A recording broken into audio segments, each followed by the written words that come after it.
नमस्कार। आंखें के आज के इस एपिसोड में आपका स्वागत है।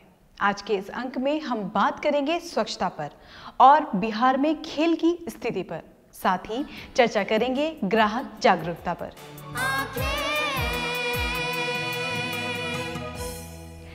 खेल स्वस्थ रहने का अचूक तरीका है। पढ़ाई के साथ साथ अगर बच्चों को खेलने का भी मौका मिले तो वो पढ़ाई में तो तेज होंगे ही, साथ ही स्वस्थ भी रहेंगे और हमारा समाज भी स्वस्थ रहेगा। किंतु अगर उन्हें खेलने का स्थान ही नहीं मिलेगा तो भला वो कैसे स्वस्थ रहेंगे और कैसे हमारा समाज स्वस्थ होगा।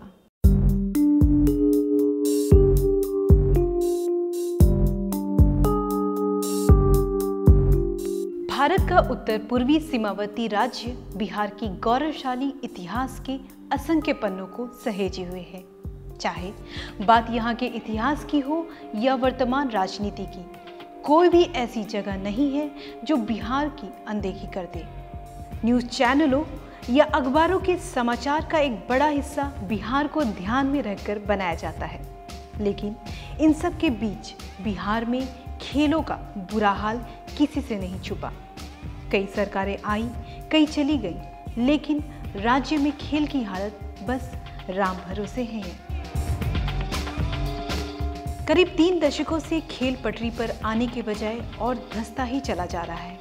राज्य में खेलों को सबसे ज्यादा किसी ने तबाह किया है तो वो है यहाँ की राजनीति। नेता तो नेता ठहरे, लेकिन जब कोई खेल से जुड़ा इंसान भी मुंह फेर ले तो दया भी आती है और साथ ही रोना भी। 1983 विश्व कप विजेता टीम के खिलाड़ी कीर्ति आजाद दरभंगा से लगातार तीसरी बार सांसद हैं, लेकिन शायद ही उन्होंने खेल और राज्य के खिलाड़ियों के लिए कुछ किया है। 2015 में जब राज्य में क्रिकेटर से नेता बने तेजस्वी यादव डिप्टी सीएम बने तो एक उम्मीद की किरण दिखाई दी थी, शायद अब खेलों की हालत सुधरेगी। लेकिन तेजस्वी ने जिस तरह अपने आप को एक मंझे हुए राजनेता के रूप में ढाला, वहीं क्रिकेट को भी भूल गए। ऐसी हालत तब है जब उन्हीं के पार्टी के लीडर कई खेलों के एसोसिएशन की कुर्सी पर ठाट बाट से बैठे हैं। यहाँ तक कि उनके पिता राजद सुप्रीमो लालू यादव भी बिहार क्रिकेट एसोसिएशन के अध्यक्ष रह चुके हैं। पिछले 3 दशक से लगभग 17 साल लालू यादव के पार्टी की सरकार रही है। ऐसी हालत में जिम्मेदार कोई और नहीं, खुद वही है। लेकिन नीतीश कुमार के सीएम बनने के बाद खेलों की हालत थोड़ी सुधरी है, लेकिन यह मरहम पट्टी से ज्यादा कुछ नहीं हो सकता। सबसे दुखद बात यह है कि यहाँ खेलों के अलग मंत्रालय तक नहीं है और जिस युवा मामलों के मंत्रालय में इसे रखा गया है उसके मंत्री ही कारगर नहीं है। खेल युवाओं को स्वस्थ रखता है, खेलों में पैसा है, करियर है, खेल में गौरव है, खिलाड़ी और राज्य दोनों का नाम रोशन होता है। लेकिन इन सब के बावजूद खेलों से वोट नहीं मिलता। शायद यही कारण है कि ना तो किसी पार्टी के चुनावी घोषणा पत्र में खेलों की जगह मिलती है और ना ही सरकार बनने के बाद खेलों के लिए फंड जारी होता है। स्टेडियम बदहाल है। 1996 विश्व कप क्रिकेट के 2 मैचों को होस्ट करने वाला इंटरनेशनल मोइनुल हक स्टेडियम पानी मांग रहा है। अब इसकी हालत देखने के बाद यकीन करना मुश्किल है कि क्या कभी यहाँ इंटरनेशनल मैच भी हुआ था। क्रिकेट, फुटबॉल या हॉकी, इसके लिए बड़े ग्राउंड की जरूरत होती है, लेकिन राज्य के बड़े ग्राउंडों में गड्ढे बने हुए हैं, जिसके कारण वह जानवर चारागाह बनकर रह गया है। मुजफ्फरपुर के खुदीराम बोस स्टेडियम में यदाकदा कोई स्टेट या नेशनल लेवल का फुटबॉल टूर्नामेंट हो जाता है, लेकिन सुविधाएं तो शून्य के बराबर हैं। खिलाड़ियों के पास मूलभूत साधन नहीं है। यही कारण है कि या तो अधिकतर युवा जो खेल में जाना चाहते हैं बाहरी राज्य की ओर रुख कर लेते हैं या फिर अपने सपने को सीने में सदा के लिए दफन कर लेते हैं। बच्चे को खेलने के लिए या ग्राउंड हो, स्टेडियम हो या हॉल हो, ये सब का बहुत कमी है।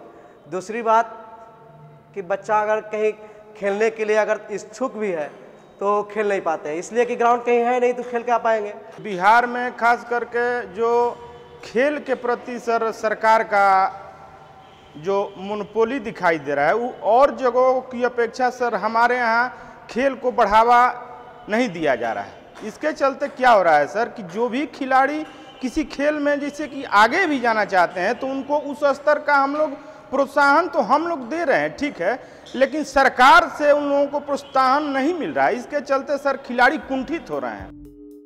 बिहार सरकार ने 2013 में खेलों को प्रोत्साहित करने के इरादे से बिहार स्पोर्ट्स रजिस्ट्रेशन, रिकॉग्नाइजेशन व रजिस्ट्रेशन एक्ट लागू किया, लेकिन नीति बनने के अगले ही साल केरल में होने वाले 35वें नेशनल गेम्स में बिहार के भाग लेने पर भारतीय ओलंपिक संघ ने आपत्ति जता दी। संघ ने माना कि सरकार का यह एक्ट अनावश्यक सरकारी हस्तक्षेप है, जिसके बाद तत्कालीन मुख्यमंत्री जीतन राम मांझी ने खेल की नीति को वापस लेने का ऐलान किया। मांझी की घोषणा के बाद भी नीति वापस नहीं हुई, लेकिन यह ठीक से लागू भी नहीं हुआ। अलबत्ता कुछ खेल संघों यथा बैडमिंटन, कबड्डी जैसे खेल को नीति के तहत रजिस्टर्ड जरूरी करा लिया गया और सरकारी राशि का फायदा लेने में सफल रहे। पटना में कहीं खेल का ग्राउंड नहीं होने के कारण हमारे बच्चे जो है गंदी जगह पर खेलने के लिए विवश हैं।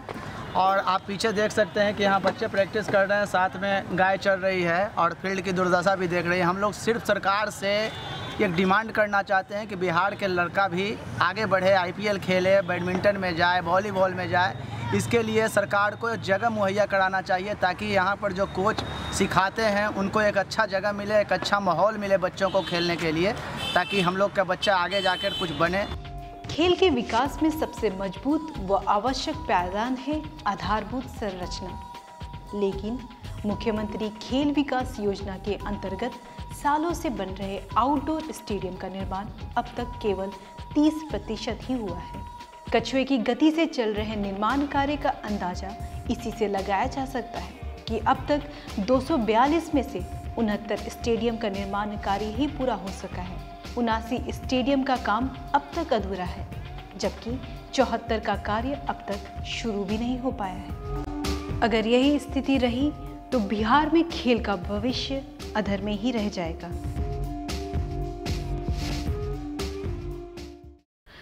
बिहार को अगर खेल में आगे बढ़ाना है तो हमें खेल को बढ़ावा देना होगा। बिहार सरकार को चाहिए कि इस पर ध्यान दे। फिलहाल वक्त हो चला एक छोटे से ब्रेक का। ब्रेक के बाद हम बात करेंगे कि क्या स्थिति है हमारे राज्य में स्वच्छता अभियान की। ज्ञानस्थली हाई स्कूल, जहां दी जाती है हाईटेक क्लास की फैसिलिटीज, खेलने की सुविधा, स्मार्ट क्लास की सुविधा, लेटेस्ट किताबों वाली लाइब्रेरी की सुविधा, लैब की सुविधा, बच्चों के लिए कंप्यूटर क्लासेस की सुविधा, साथ ही आने जाने की facilities. Gyansthali high school, Alamganj, Patna. आपके रक्त के एक बूंद किसी की जिंदगी बचा सकती है। तो आइए हम सब मिलकर रक्तदान करें। रक्तदान महादान। जनहित में जारी।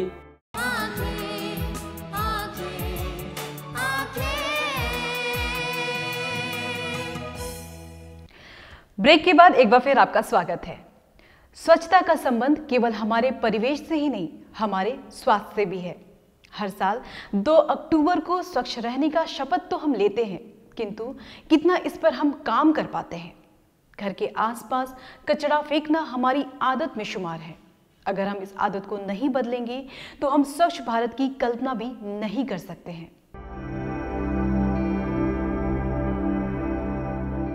स्वच्छता अपनी ओर सकारात्मक ऊर्जा को आकर्षित करती रहती है और यह प्रत्येक को प्रभावित भी कर सकती है। विकसित देशों में अच्छे नागरिकों, कड़े सरकारी नियमों, उच्च शिक्षा स्तर और लोगों के बीच में पर्याप्त समझ होने के कारण सफाई का स्तर सामान्य तौर पर बहुत ऊंचा होता है। एक अच्छी आदतों वाला व्यक्ति घर के वातावरण को बदल सकता है। हालांकि अच्छे नागरिकों वाला देश अपने भविष्य के साथ साथ पूरे ग्रह के वातावरण को भी बदल सकता है। पूरे संसार में अपनी वास्तविक क्षमता को दिखाने के लिए हमें पूरे देश भर में स्वच्छता को बनाए रखना चाहिए। यही केवल वो शक्ति है जिसके द्वारा सम्मान प्राप्ति किया जा सकता है। किसी भी देश में स्वच्छता को बनाए रखना शिक्षा के स्तर, गरीबी, देश की जनसंख्या आदि पर निर्भर करता है। सबसे महत्वपूर्ण कारक शिक्षा है, क्योंकि अच्छी शिक्षा गरीबी के स्तर को कम कर सकती है और बढ़ती हुई जनसंख्या से राहत प्रदान कर सकती है। यदि देश का नागरिक शिक्षित होगा तो वो पूरे देश में स्वच्छता को बनाए रखेगा। हम लोग बीमारी के अथी पे बैठे हुए हैं अंबार पर, कंप्लेन कहाँ किया जाए? नगर निगम में, नगर निगम को सुनता ही नहीं है। सर क्या क्या परेशानी इससे होती है? परेशानी यही होता है कि निकलना मुश्किल हो गया, पूरा गंदगी यहाँ खड़ा रहना, निकलना सब मुश्किल हो गया। ये बहुत गंभीर विषय है। यदि हम भारत का वास्तविक में विकास चाहते हैं तो हमें अपने देश में स्वच्छता बनाए रखनी पड़ेगी, जिसे हम अपने घर से बेहतर ढंग से शुरू कर सकते हैं। हमें यह समझना होगा कि हमारा देश ही हमारा घर है और उसके बाद कोई भी समस्या नहीं होगी। देश का नागरिक होने के नाते हम सभी उस गंदे स्थान को साफ करने के लिए जिम्मेदार हैं जो भी हम देखते हैं। वहीं स्वच्छता के संदर्भ में बिहार को देखें तो स्वच्छता सर्वेक्षण में बिहार के शहरों की स्थिति बेहद खराब है। 434 शहरों की सूची में टॉप 250 में बिहार का सिर्फ एक शहर बिहार शरीफ शामिल है, जबकि राजधानी पटना 262वें पायदान पर है। इसी सूची में बिहार का कोई भी शहर पहले 100 में स्थान बनाने में नाकाम रहा है। देश के 10 सबसे गंदे शहरों में बिहार के 2 शहर बगहा तीसरे और कटिहार 5वें स्थान पर है। मतलब साफ है, स्वच्छता सर्वेक्षण में बिहार के शहरों की स्थिति बेहद खराब है। देश के अन्य राज्यों की तरह बिहार में भी संपूर्ण स्वच्छता अभियान चलाया जा रहा है। इस अभियान को सफल बनाने में सरकारी विभागों के अलावा गैर सरकारी संस्थानों की भी भागीदारी है। हमारे मकान के पास मना करने के बाद भी ये कूड़ा गिराता है। जब बोलते हैं कि इसको नहीं गिराना है तो कहता है कि मेरे पास लाइसेंस है, नगर निगम से है, और मानता नहीं है, लड़ाई झगड़ा करने का प्रयास करता है। आम भारतीय अपने घर से बाहर किसी भी सार्वजनिक स्थान को गंदा करने में कई बार बिल्कुल नहीं झिझकते। स्वच्छ भारत के लिए सरकारी अमलों के साथ जनता को भी अपनी आदतें बदलना होगा। वैसे तो स्वच्छता को लेकर बातें पहले भी कही जाती रही है, लेकिन यह पहला मौका है जब प्रधानमंत्री अभियान को नेतृत्व खुद कर रहे हैं। माहौल भी तैयार है। ये मत सोचिए कि आपका एक कदम स्वच्छता की ओर बढ़ाया गया न केवल आपके आसपास के माहौल को साफ बनाएगा, बल्कि हम आपको और पूरे देश को आर्थिक तौर पर भी सबल बनाएगा और विश्व अर्थव्यवस्था में खास जगह दिलाएगा। बस जरूरत है सोच बदलने की और सोच को व्यापक बनाने की। गांधी जी ने एक बार कहा था कि स्वच्छता ईश्वर की भक्ति के सबसे समीप है, और शायद इसीलिए गांधी जी की विरासत को सहेजने के प्रयास में नरेंद्र मोदी ने राष्ट्रपति के जन्मदिन पर स्वच्छता अभियान के सूत्रपात का फैसला किया है। सचमुच अगर हमें गांधी के सपने को पूरा करना है तो हमें अपने आप को बदलना ही पड़ेगा, तभी हम एक स्वच्छ भारत बना पाएंगे। फिलहाल वक्त हो चला एक और छोटे से ब्रेक का। ब्रेक के बाद हम चर्चा करेंगे ग्राहक जागरूकता पर। ज्ञानस्थली हाई स्कूल, जहां दी जाती है हाईटेक क्लास की फैसिलिटीज, खेलने की सुविधा, स्मार्ट क्लास की सुविधा, लेटेस्ट किताबों वाली लाइब्रेरी की सुविधा, लैब की सुविधा,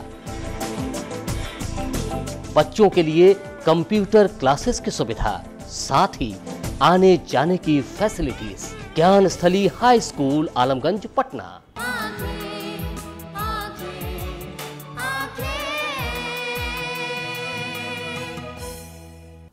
ब्रेक के बाद एक बार फिर आपका स्वागत है। समाज का प्रत्येक व्यक्ति ग्राहक की भूमिका निभा रहा है। देश की अर्थव्यवस्था में ग्राहक का महत्वपूर्ण स्थान होता है, किंतु आज कितने ग्राहक जागरूक हैं? जीवन की आपाधापी ने आज उन्हें इतना व्यस्त कर दिया है कि हम जो सामान खरीदते हैं उसका बिल भी नहीं ले पाते, जिसका फायदा दुकानदार कर चोरी के रूप में उठाते हैं।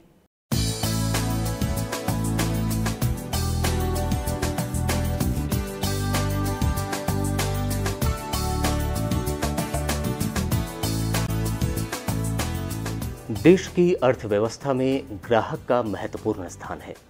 वह राजा होता है। समाज का प्रत्येक व्यक्ति ग्राहक की भूमिका निभा रहा है। उपभोक्ताओं की जागरूकता के स्तर को किसी देश की प्रगति का सूचक माना जाता है।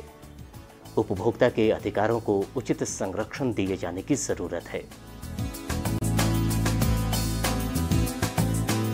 केंद्र एवं राज्य सरकारों द्वारा ग्राहक जागरूकता के विषय में अच्छे प्रयास किए जा रहे हैं। जागो ग्राहक जागो विज्ञापन द्वारा समाज में बहुत अच्छे संदेश दिए जा रहे हैं। बहुत सारे एनजीओ ग्राहक जागरूकता पर महत्वपूर्ण कार्य कर रहे हैं। ग्राहक जागरूकता के विषय में ये पंच लाइन ही है कि ग्राहक तू रहेगा मौन तो तेरी सुनेगा कौन।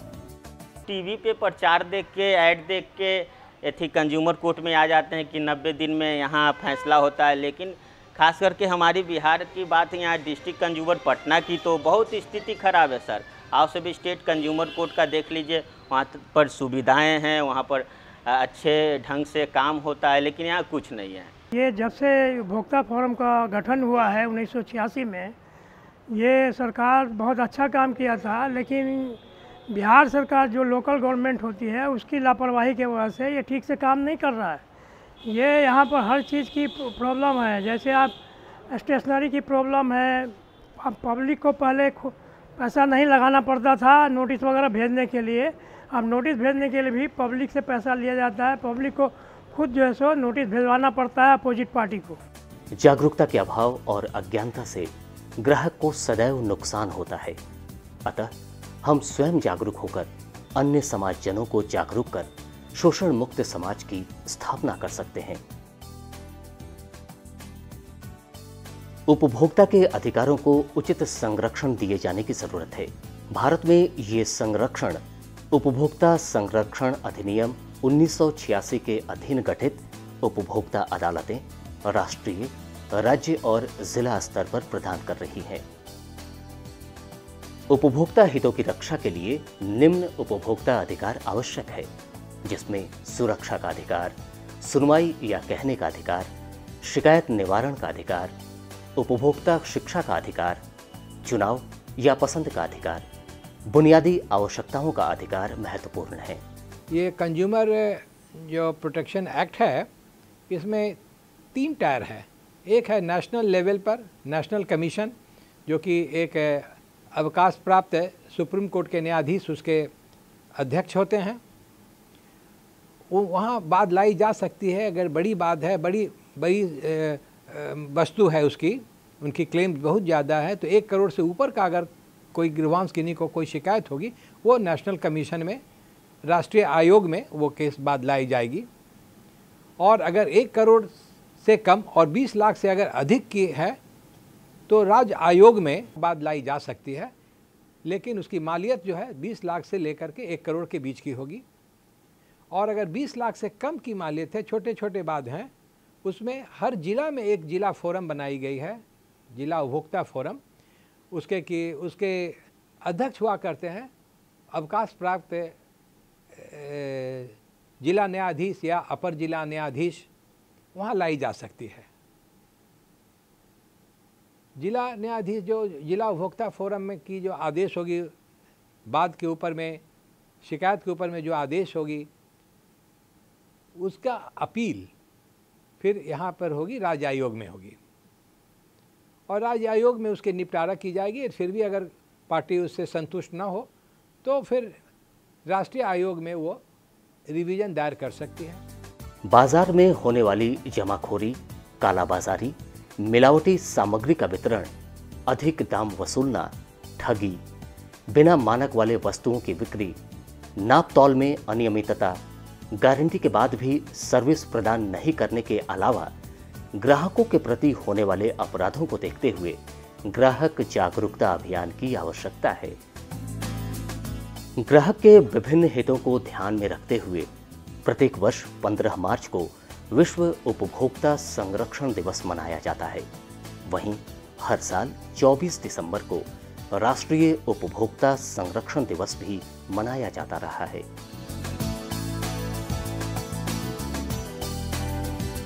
वर्तमान समय में जागरूक उपभोक्ता ही सुरक्षित उपभोक्ता है। ग्राहक कुछ भी खरीदने पर निम्न बातों पर ध्यान रखें। अपनी रसीद के लिए बिल अवश्य मांगें। शुद्ध वजन की जांच करें। भ्रामक विज्ञापनों के जाल में न फंसें। एक्सपायरी डेट की जांच करें। MRP पर मोल भाव करें। ISI मार्क सामान ही खरीदें। हॉलमार्क वाले जेवर खरीदें। राष्ट्रीय उपभोक्ता हेल्पलाइन नंबर है 1800-11-400, जिन पर निःशुल्क परामर्श प्राप्त कर सकते हैं।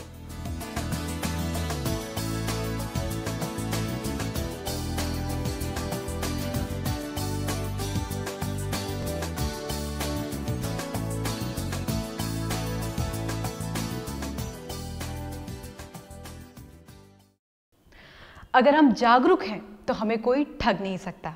हमें अपने साथ साथ दूसरों को भी जागरूक करना होगा। आपको हमारा ये कार्यक्रम कैसा लगा हमें जरूर बताएं।